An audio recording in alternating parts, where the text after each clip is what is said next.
আপনার ছবি, আপনার স্বাক্ষর, এমনকি আপনার জাতীয় পরিচয়পত্রের গোপন তথ্য সবই ইন্টারনেটে উন্মুক্ত। ভাবুন তো, রাষ্ট্রীয় একটি প্রতিষ্ঠানের সামান্য ভুলে যদি 14,000 মানুষের ব্যক্তিগত জীবন ঝুঁকির মুখে পড়ে, তবে দায় কে নেবে? ত্রয়োদশ জাতীয় সংসদ নির্বাচনের আগেই খোদ নির্বাচন কমিশনের অনলাইন সিস্টেমে ঘটল এক ভয়াবহ ডিজিটাল বিপর্যয়।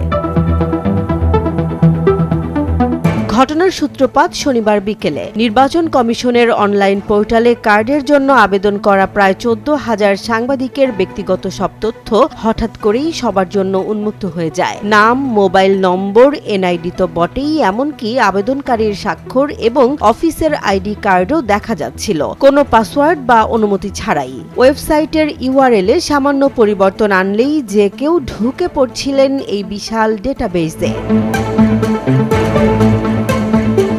বিষয়টি স্রেফ কারিগরি ত্রুটি হিসেবে দেখছেন না বিশেষজ্ঞরা। তথ্য প্রযুক্তি বিশেষজ্ঞ তানভীর হাসান জোহা একে রাষ্ট্রীয় প্রতিষ্ঠানের চরম দায়িত্বহীনতা বলে উল্লেখ করেছেন।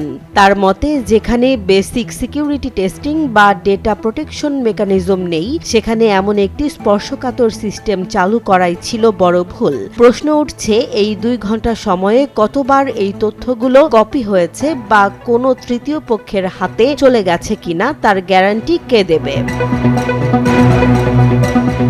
উল্লেখ্য, আসন্ন ত্রয়োদশ জাতীয় সংসদ নির্বাচন ও গণভোট উপলক্ষে সাংবাদিকদের কার্ড বা গাড়ির স্টিকার দেওয়ার জন্য এবারই প্রথম অনলাইন আবেদন বাধ্যতামূলক করেছিল ইসি। যদিও সাংবাদিকদের আপত্তির মুখে গত বৃহস্পতিবার সেই সিদ্ধান্ত থেকে সরে এসে ম্যানুয়ালি কার্ড দেওয়ার ঘোষণা দেয় তারা, কিন্তু ততক্ষণে প্রায় 14,000 সাংবাদিকের তথ্য জমা পড়ে গিয়েছিল অনলাইন সিস্টেমে, যা শেষ পর্যন্ত অরক্ষিত অবস্থায় ইন্টারনেটে ছড়িয়ে পড়ে। এ বিষয়ে নির্বাচন কমিশন সচিবালয়ের জ্যেষ্ঠ সচিব আখতার আহমেদ জানিয়েছেন, বিষয়টি তার জানা নেই, তবে বিষয়টি জানাজানি হওয়ার পর ওয়েবসাইটটি বন্ধ করে দেয়া হয়। বিশেষজ্ঞরা বলছেন, ডিজিটাল রূপান্তরের এই যুগে রাষ্ট্রীয় প্রতিষ্ঠানের এমন গাফিলতি সাধারণ মানুষের আস্থার জায়গা নষ্ট করে দেবে। ঢাকা বিশ্ববিদ্যালয়ের তথ্য প্রযুক্তি ইনস্টিটিউটের পরিচালক BM মাইনুল হোসেন মনে করেন, এমন ঘটনা ডিজিটাল সিস্টেমের প্রতি জনগণের বিতৃষ্ণা তৈরি করবে।